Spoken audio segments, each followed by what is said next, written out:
Hey guys, hi, welcome back once again. And this time I want to address the topic that I have already addressed in one of my blogs, which is understanding my own shame and my own vulnerability towards that particular aspect of shame. So, and I want to talk about it today.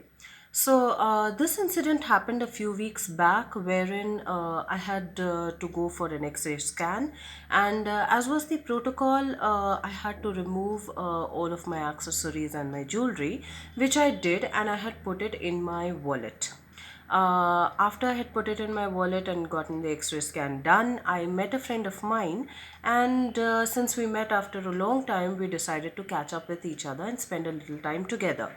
So we went to this lovely bakery called as the Bliss Bakery, which is in Pune, and we ordered coffee and we ordered a few eateries.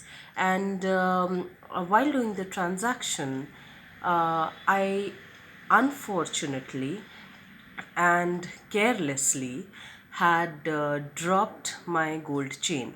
So, since I had dropped it carelessly, I obviously did not recognize it at that point in time, and we spent some good time together, and we came back to our own places.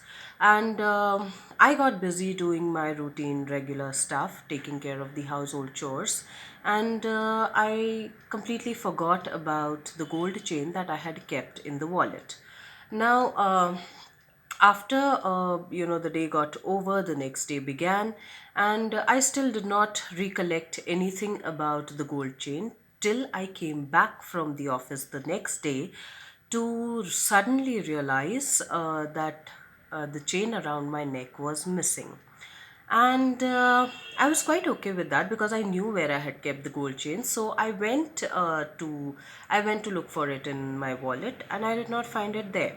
And I was still okay with it because I had kept the wallet in my bag, so I thought that it would have slipped in the bag. So I looked for the same in the bag, and I did not find it there. I was still kind of okay with it, not completely, but I was still more or less okay with it. And I realized that when I had gone to get the X ray scan done, I had kept the wallet in the scooter and I had not carried my bag with me. So I went to my two wheeler, I went to the scooter to look for it, and I did not find it there. Now, that was the time when my anxiousness really grew. And I came back home and I started looking for it like a mad woman. I started turning everything upside down to look for it. And when my daughter saw me doing that, she just came and asked me, Mama, what is it? And I told her that I have lost the gold chain. And she said, Yes, I do know that because you did mention it to me, and I have been looking for the same thing while you were looking for it at the same time. But she also said something which helped me understand my own stuff better. So she just said, Mama, just calm down. Why are you getting so worked up about it? And I was like, It's a gold chain that I have lost. So she said, Yes, I know that, and I know it's a big thing for you. But the way you are reacting right now is not you, which took me by surprise. I was like, I've lost gold, and this child of mine is telling me that it's really not a big deal. So I said, What do you mean? I've lost a gold chain, and you're telling me it's not a big deal? So she said, No, I'm not saying that, but your reaction towards it is not you.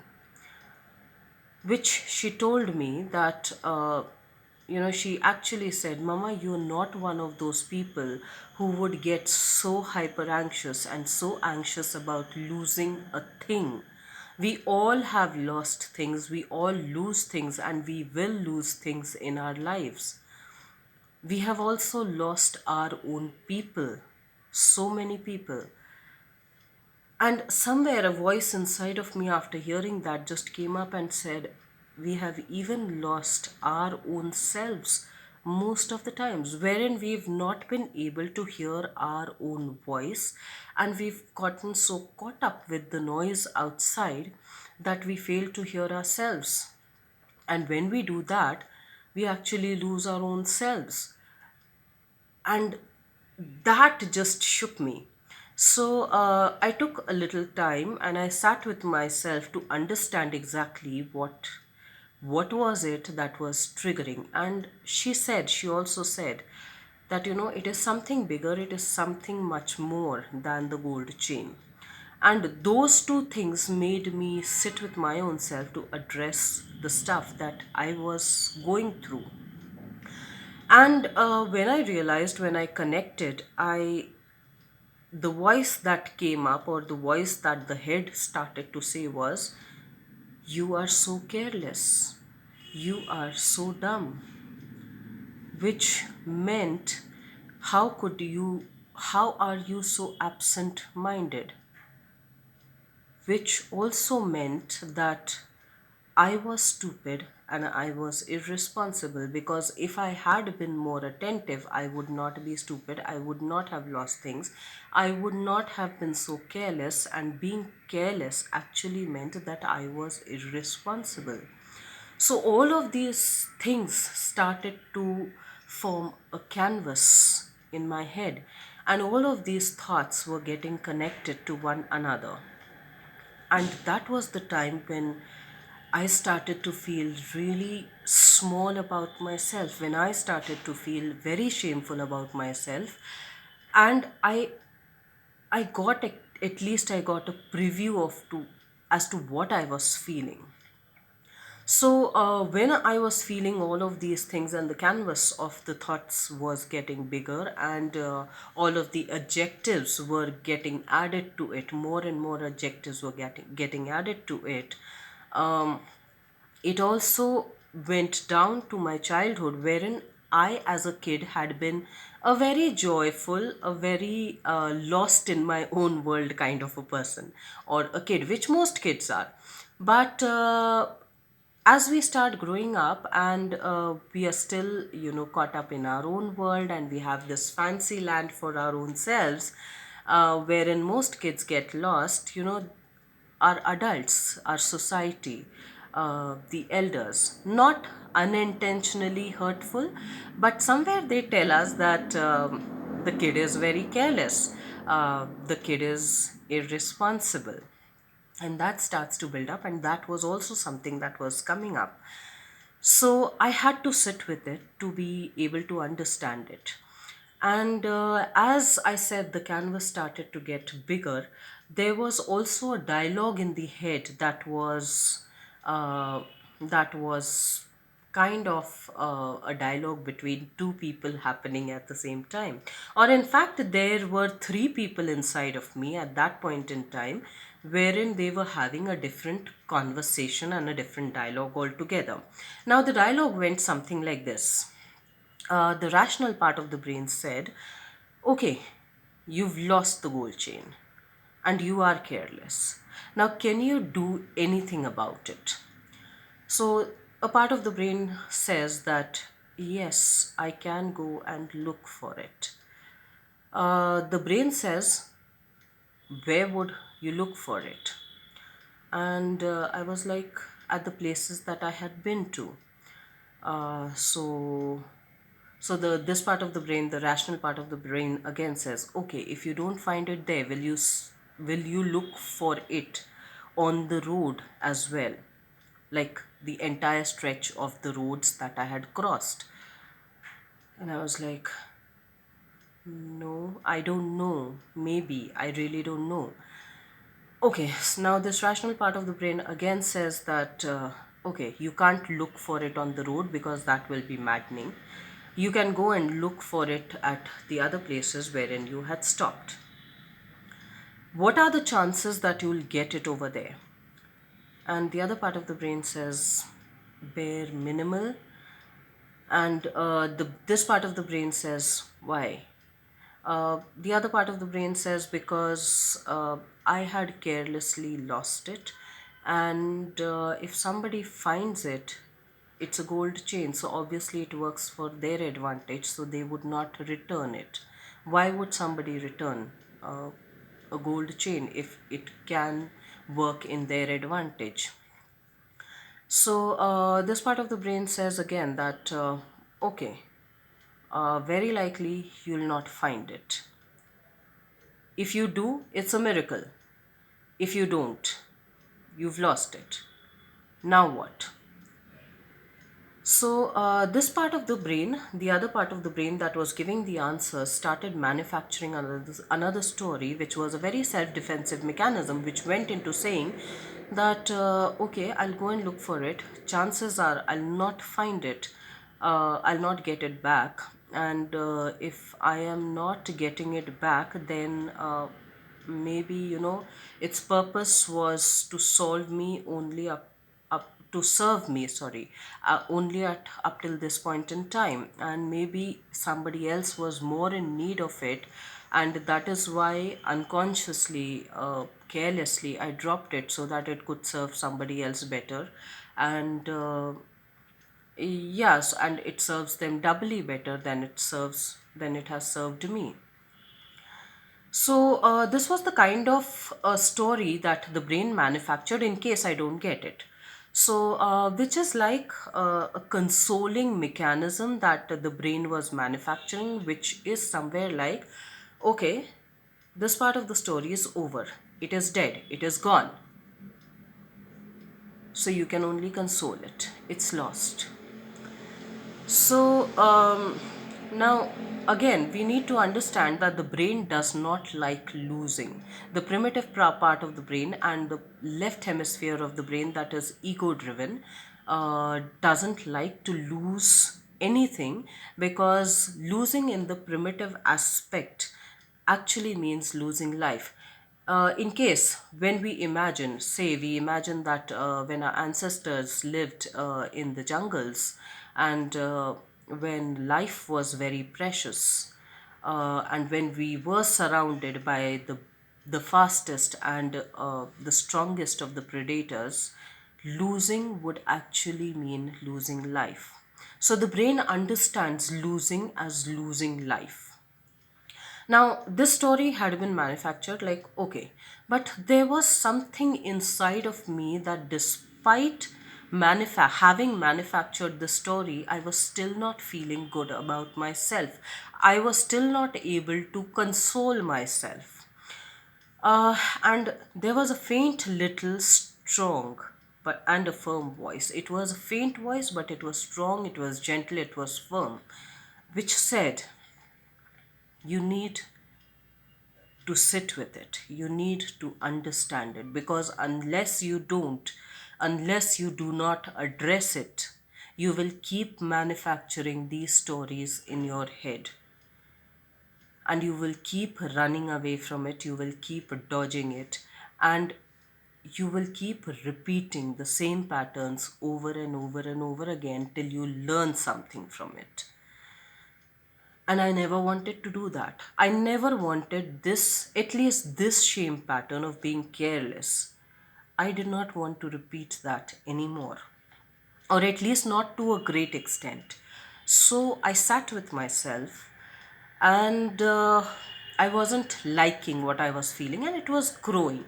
It was it wasn't escalating, but the presence was heavy. It had grown, and it wanted to tell me something about myself that I had been dodging for very long. So so I sat with it, and I just said it aloud that I'm not liking myself at this point in time. I'm feeling very small about myself. I am not liking that I am careless, that I am stupid, and that I am irresponsible. And somewhere there was this, again, a voice inside of me that said, you don't like being human because you are not perfect. So, there was these emotions or these feelings that were talking to me in different ways, and I was like, yeah, maybe I'm trying to be perfect, and maybe me being irresponsible, and maybe me being careless, and maybe me being inattentive uh, was not something that I'm liking about myself. So after I said it aloud that I'm not liking this thing about me, so please help me. I just opened it up. I just opened myself up to saying this, that I'm not liking me. So please help me get this chain back so that I stop feeling whatever I'm feeling at this point in time about my own self, so that I stop sabotaging myself, so that I stop repressing myself, so that I stop oppressing myself, so that I stop dodging my own self. And if I am expressing, or my life is expressing itself through me, I need I needed to stop dodging it, or at least try and work towards not dodging it. So once I said it aloud, I knew that I had to take the action. I went out. I went to the place, to the center wherein the X-ray had been taken out. I inquired over there. It was not there. Then I went to the bakery and I inquired, and the manager took me aside and she asked me to describe the details of the chain, which I did to her, and she said that yes, we have found the chain. And she connected to the owner of the bakery, and she had handed it over to the owner so that he could keep it safely with himself. Now, the owner had a word with me, and the owner asked me to describe the chain. And once I had described the chain to him, he said that yes, it is with him, and that he was waiting for the right person to come and take it back. So the staff of that bakery goes to the owner, they and collects the gold chain and gets it back for me. In the meantime, when the staff had gone to the owner to collect the gold chain, the manager of the bakery realized my state of anxiousness because it had already built up and had not left. So they realized my state of anxiousness, and they offered me coffee and they offered me some nice eatery, and to add to that, they did not charge me for it. And I came back being very thankful, expressing my gratitude, and even, messaging, and even writing a message to the owner that I'm really thankful that he stopped. That he took care of the chain and that he handed it over to the right person, because I was feeling very ashamed of myself, and that he stopped me from feeling that. Also, when I came back, I somewhere realized that once I had opened myself up, once I had stopped repressing myself, and once I took acknowledgement and ownership of what I was feeling, the universe opened itself to me.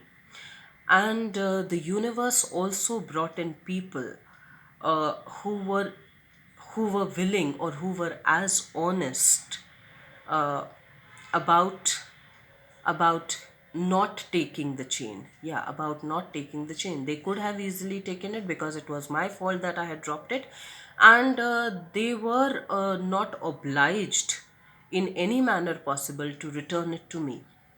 But since I had taken, and I had been honest about my own feelings, and I had addressed my own self and my own emotional turmoils, and I had been honest about it, I also realized that the universe put up those people before me who were willing to be equally honest and who are equally honest. So, what I understood was, the more we repress it, the more we suppress it, it keeps building inside of us, and history keeps repeating itself over and over and over again till we learn something from it, till we learn the lessons that we are meant to learn. And which also told me, if I close my own doors, nobody can enter. There is nobody who will be able to enter. But if I let my door be open, and yet be vigilant as to who enters my door, the universe opens itself to me. So there is also this thing which I learned over here, that not everybody can be allowed to enter your inner space, which is like you've got to keep the doors open so that you understand who is welcomed in your inner circle and who's not welcomed, who should be kept at the door, hugged at the door probably, or shook hands at the door and just say goodbye from there and exchange pleasantries. But there are few people who who can be allowed to walk in that inner circle wherein you feel safe to let them in. And that was also the time that I realized that the more we suppress things, the more we oppress things, the more we do not acknowledge it, because we kind of manufacture these stories in the head, the more we keep manufacturing such stuff. And the more we do not acknowledge it, the more we do not understand it. The more we do not understand it, the more we fear it. The more we fear it, the more we run away from it, the more we fight it. And learning never happens when we are in a fight, flight, or freeze mode. We just keep running. And I believe that half of our life, or most of our lives, we keep running on empty, running from our own self. So let's try and stop doing that. Let's try and understand our own selves better, so that we may not need to run from our own selves. Let's try and connect with our own self in a better way. For today, the science is telling us that there are 34,000 feelings, and these are the known ones. We are still not aware of those that have not yet been deciphered, or those that have not yet been categorized and labeled as something. But there are 34,000 feelings that we feel on an everyday basis. How many of us actually even sit to address 500 to 1,000 of those feelings? And if we have not addressed our own selves, we will be running on empty. Let's try and address our own selves. Let's try and understand our own selves. Let's try and sit with our own selves, so that we stop, or we yeah, so that we stop repeating the patterns that serve us no longer. Let's try and do that, and I will see you once again next week. Till then, stay connected.